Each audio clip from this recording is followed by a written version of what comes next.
بسم اللہ الرحمن الرحیم۔ السلام علیکم تمام سننے والوں کو خوش آمدید میری چینل سچی آپ بیتی پر۔ تو جن دوستوں نے ابھی تک میری چینل سچی آپ بیتی کو سبسکرائب نہیں کیا ہے وہ اسے سبسکرائب کریں اور بیل کے بٹن کو آل پر پریس کریں تاکہ آپ کو ملتی رہے چینل پر آنے والی تمام اپڈیٹ۔ جو دوست میری چینل پر ابھی نئے آئے ہیں انہوں نے میری چینل کو بھی سبسکرائب کیا ہے، میں اپنے نیو سبسکرائبر کو ویلکم کرتی ہوں۔ اور آپ تمام دوست جو اپنی سچی آپ بیتی میرے ساتھ شیئر کرنا چاہتے ہیں وہ انسٹاگرام پر آ کر اپنی سچی آپ بیتی میرے ساتھ شیئر کر سکتے ہیں۔ انسٹاگرام کا لنک جو میں نے ڈسکرپشن میں دے دیا ہے۔ اور آپ تمام دوستوں کا بے حد شکریہ جنہوں نے میری چینل کو پسند کیا اور اس کے لیے مجھے بہت سی دعائیں بھیجی ہیں، اور یہی پیار یہی دعائیں آپ لوگ میرے کوکنگ چینل منو سلوا کے لیے بھی مجھے بھیجیے گا، اس کو بھی لائک اور سبسکرائب ضرور کیجیے گا۔ آج کی سچی آپ بیتی ہمیں اندرون سندھ سے بھیجی ہے کریم بخش نے۔ سنتے ہیں کریم بخش کی سچی آپ بیتی۔ کریم بخش بتاتے ہیں کہ یہ ان دنوں کا واقعہ ہے جب میں اندرون سندھ کے ایک سرکاری ہاسپٹل میں جاب کیا کرتا تھا۔ مجھے جاب کرتے ہوئے یہاں پر تقریباً 5 سے 6 سال ہو چکے تھے۔ میری جاب بہت اچھی جا رہی تھی، اور سرکاری ہاسپٹل کا آپ کو پتہ ہے کہ کیا نظام ہوتا ہے۔ اکثر جو لوگ ہیں وہ اپنی ڈیوٹی پہ نہیں آتے، اور جو آتے ہیں وہ وقت سے پہلے ہی چلے جاتے ہیں۔ مگر مجھے اپنی ڈیوٹی جو تھی صحیح طریقے سے انجام دینے میں ہی خوشی ملتی تھی، کیونکہ میری جو پرورش تھی میرے ماں باپ نے بہت اچھی کی تھی کہ حق حلال کا کھانا ہے اور محنت کر کے کھانا ہے۔ اللہ کا شکر تھا، میری بہت اچھی نوکری تھی، میری بیوی تھی، اور اللہ پاک کی رضا سے اللہ نے ہمیں اولاد کی رحمت نہیں دی تھی۔ ابھی ہماری شادی کو تقریباً 10 سال ہو چکے تھے۔ اچھا ٹائم گزر رہا تھا، جاب بھی اچھی تھی، میں صبح اپنی جاب پہ جاتا تھا، رات میں آتا تھا۔ اب ہمارے ہاسپٹل کا عملہ جو تھا وہ تقریباً نہ ہونے کے برابر تھا، اور وہاں ایک نیا انچارج ڈاکٹر آئے تھے جو کہ بہت ہی اچھے تھے، اور وہ اس ہاسپٹل کا نظام ٹھیک کرنا چاہتے تھے۔ اور مجھے خوشی تھی کہ ایک اچھا جو انچارج ہے وہ آیا ہے، اور یہ کہ ہاسپٹل ہمارا اچھا چلے گا۔ ویسے میری ڈیوٹی جو تھی وہ وارڈ بوائے کی ہوا کرتی تھی، کبھی ڈے کبھی نائٹ۔ جب سے نئے ڈاکٹر آئے تھے تو انہوں نے میری ڈیوٹی جو تھی وہ سرد خانے میں لگا دی تھی۔ یہ اس علاقے کا ایک واحد بڑا ہاسپٹل تھا جس میں تمام سہولیات موجود تھیں۔ میں اس ہاسپٹل کا نام آپ لوگوں کے ساتھ شیئر نہیں کر سکتا۔ میں ٹھیک تھا، خوش تھا، اور میں نے اپنی اس ڈیوٹی کا اپنی بیگم سے دانستہ ذکر نہیں کیا تھا کہ کہیں وہ اس چیز پہ مجھے منع نہ کریں کہ سرد خانے میں ڈیوٹی کرنے سے۔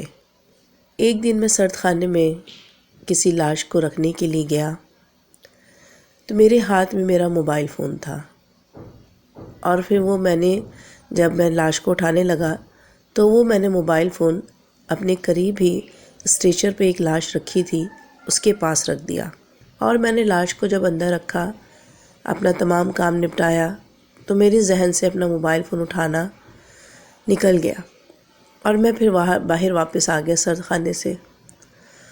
آج میری ڈیوٹی جو تھی وہ نائٹ تھی، تو میں نے کہا کہ جلدی ختم ہو جائے گی اور میں جو ہوں اپنے گھر چلا جاؤں گا، اور کل صبح سے پھر میری ڈے ڈیوٹی تھی۔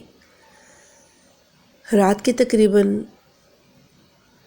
1:30-2 بج رہے تھے کہ میں اپنی ڈیوٹی ختم کر کے، اپنا کام ختم کر کے اپنے گھر کی طرف روانہ ہو گیا۔ گھر پہنچا ہوں تو بیگم میرا انتظار کر رہی تھی۔ انہوں نے مجھے کہا کہ آپ اتنے لیٹ ہو گئے، تو میں نے اس سے کہا کہ ہاں میری ڈیوٹی جو تھی وہ بڑھ گئی۔ ہم دونوں نے مل کر کھانا کھایا تو میری بیگم نے کہا کہ مجھے موبائل فون دیجیے، میں نے اپنی امی کو کال کرنی ہے۔ میں نے اپنی جیب میں ہاتھ ڈالا تو موبائل فون نہیں تھا۔ پھر مجھے اچانک ہی یاد آیا کہ موبائل فون تو میں سرد خانے میں ہی بھول آیا ہوں، اور یہ موبائل فون میں نے بڑے پیسے جمع کر کے اچھا بڑا موبائل خریدا تھا جو کہ کافی مہنگا تھا۔ جب مجھے یہ یاد آیا تو میں نے اپنی بیگم سے کہا موبائل تو میں ہاسپٹل میں بھول آیا اور وہ بھی سرد خانے میں۔ تو اس پہ میری بیگم نے کہا کہ سرد خانے میں آپ کا کیا کام؟ تو میں نے بھی اس کو بتایا کہ میری آج کل ڈیوٹی جو ہے وہ سرد خانے میں لگی ہے۔ اس نے کہا کہ موبائل یہ نہ ہو ہمارا موبائل گم ہو جائے، آپ ایسا کیجئے کہ ابھی جا کر وہ موبائل لے کر آئیں۔ میں نے بھی یہی بات مناسب سمجھی۔ میں نے اسے کہا ٹھیک ہے، میں ابھی ہاسپٹل جاتا ہوں اور موبائل لے کر آتا ہوں۔ میں نے اپنی بائک نکالی اور میں ہاسپٹل کی طرف روانہ ہو گیا۔ ہاسپٹل گیا ہوں تو مجھے چوکیدار دوبارہ دیکھ کر کہنے لگا کہ یار تم دوبارہ کیوں آ گئے؟ تو میں نے اس سے کہا کہ مجھے کچھ ضروری کام ہے۔ میں نے اسے یہ نہیں بتایا کہ میرا موبائل اندر ہے۔ خیر میں سرد خانے کی طرف گیا، دروازہ کھولا اور اندر جو اسٹریچر پہ جہاں پہ میں نے رکھا تھا موبائل، وہیں میرا موبائل رکھا ہوا تھا۔ میں اس طرف بڑھا ہوں اور اپنا موبائل اٹھانے کے لیے کہ اچانک ہی میری جو نظر ہے اس آدمی کے اوپر پڑی جس کی لاش اسٹریچر پہ رکھی ہوئی تھی۔ یہ لاش کل صبح ہی آئی تھی کیونکہ یہ ایک ویرانے سے لاش ملی تھی جس کو تشدد کر کے مارا گیا تھا، اور اس کے ورثہ کا بھی معلوم نہیں تھا کہ کون ہے، اسی لیے یہ لاش یہاں رکھی تھی، جس کے چہرے کے اوپر بہت ہی زیادہ کرب نمایاں تھا اور جگہ جگہ اس کے چہرے کے اوپر زخموں کے نشان تھے، نیل چہرے پہ پڑے تھے، آنکھ اس کی خراب ہوئی ہوئی تھی، بہت ہی تشدد کر کے اس کو مارا گیا تھا۔ ایک آنکھ تو اس کی ضائع تھی اور ایک آنکھ جو تھی اس کی وہ پوری کھلی ہوئی تھی کہ اچانک ہی مجھے ایسا لگا کہ جیسے اس کی آنکھ کی پتلی نے حرکت کی ہو۔ میں نے اپنا وہم سمجھا اور لاہور پڑا اور فوراً ہی اپنا موبائل اٹھایا اور وہاں سے نکلنے لگا۔ جیسے ہی میں سرد خانے کے دروازے پہ پہنچا ہوں تو مجھے ایسا لگا کہ جیسے پیچھے کوئی چیز کھسکی ہے۔ تو میں نے جب پیچھے مڑ کر دیکھا تو میں کیا دیکھتا ہوں کہ وہی اسٹریچر ہل رہی ہے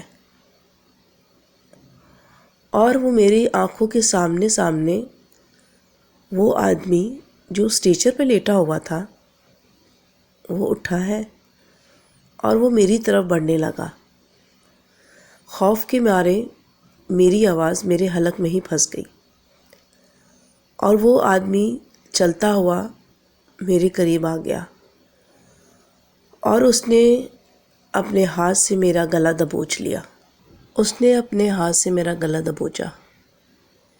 مجھے یہ بات اچھی طرح سے یاد ہے کہ وہ کچھ منہ میں بڑبڑا رہا تھا اور اس کا ہاتھ جو تھا سرد خانے میں ٹھنڈے ہونے کے بجائے آگ کی طرح تپ رہا تھا، جس کی شدت کی وجہ سے مجھے اپنا پورا جسم جلتا ہوا محسوس ہوا۔ اور اس نے جیسے ہی اپنا منہ میرے قریب کیا، اس قدر گندی بدبو کہ میں بیان نہیں کر سکتا، اور صرف بے ہوش ہونے سے پہلے میں نے ایک بات سنی، تیری ہمت کیسی ہوئی مجھے بے آرام کرنے کی؟ اس کے بعد مجھے ہوش نہیں رہا۔ جب ہوش آیا تو میں نے اپنے آپ کو بیڈ کے اوپر پایا اور میرے آس پاس ہاسپٹل کا عملہ موجود تھا اور وہ ڈاکٹر صاحب بھی میرے پاس کھڑے ہوئے تھے اور مجھ سے پوچھ رہے تھے کہ کریم بخش تم وہاں پر بے ہوش کیوں ہوئے؟ میں نے اپنے آپ کو تھوڑا نارمل کیا اور پھر میں نے ڈاکٹر صاحب سے وہ تمام واقعہ بتایا اور ان سے کہا کہ میرے گلے پہ اس آدمی کی انگلیوں کے نشان ہیں۔ تو ڈاکٹر صاحب نے کہا تمہارے گلے پہ کچھ بھی نہیں ہے، تمہیں وہم ہوا ہے۔ میں نے کہا نہیں ڈاکٹر صاحب، مجھے وہم نہیں ہوا۔ ڈاکٹر صاحب کہنے لگے وہ تو خود مردہ ہے، وہ تمہیں کیا نقصان پہنچا سکتا ہے، میرے خیال سے تمہیں نیند آ رہی ہوگی۔ میں نے کہا ڈاکٹر صاحب اگر نیند بھی آ رہی ہوتی تو میں مردے خانے میں کیوں جاتا؟ میرا موبائل وہاں رہ گیا تھا، میں اسے اٹھانے گیا تھا، اور جب میں اٹھا کے مڑا تو وہ مردہ میرے قریب آیا اور اس نے مجھے نقصان پہنچایا۔ ڈاکٹر صاحب نے کہا کہ اچھا بھائی ہو سکتا ہے، مگر صبح ہی اس کے لواحقین آ کر اس کو لے گئے ہیں۔ میں نے کہا کہ ڈاکٹر صاحب وہ کوئی اور ہی چیز تھی، وہ انسان نہیں ہو سکتا۔ ڈاکٹر صاحب نے کہا اس بات کو یہیں ختم کر دو، بہتر یہی ہے، اس سے ہمارے ہاسپٹل کی بدنامی ہوگی۔ میں نے کہا ٹھیک ہے۔ پھر میں جب صبح اپنے گھر پہنچا ہوں تو میری بیگم بہت ہی پریشان تھی۔ میں نے اپنی بیگم سے بھی وہ تمام واقعہ شیئر کیا اور میری حالت بہت بری ہو رہی تھی۔ مجھے ایسا لگ رہا تھا کہ جیسے میرا پورا جسم کسی اندیکھی آگ میں جھلس رہا ہو۔ خیر میں نے ہمت کی، نہایا، نماز پڑھی، اللہ تعالیٰ سے استغفار کیا اور اللہ کا شکر بھی ادا کیا کہ اللہ پاک نے مجھے بہت بڑی مصیبت سے بچایا۔ اس کے بعد میں نے یہ گورنمنٹ ہاسپٹل کی جاب چھوڑ دی، کیونکہ میری بیگم نے مجھے کہا تھا کہ اب آپ کوئی اور کام کریں۔ اب میں اپنی ایک چھوٹی سی دکان چلاتا ہوں، وہیں سندھ کے ایک شہر میں۔ مگر میں جب بھی اس واقعے کو یاد کرتا ہوں تو میں لرز جاتا ہوں۔ مجھے سمجھ نہیں آتا کہ میں اس کے اوپر یقین کروں یا اسے اپنا وہم سمجھوں، یا کہ وہ کیا چیز تھی، کیا بات تھی۔ لیکن یہ میرے ساتھ ہوا تھا جو میں نے آپ لوگوں کو بتایا، اور آج بھی اس واقعے کو تقریباً 14-15 سال ہو گئے ہیں۔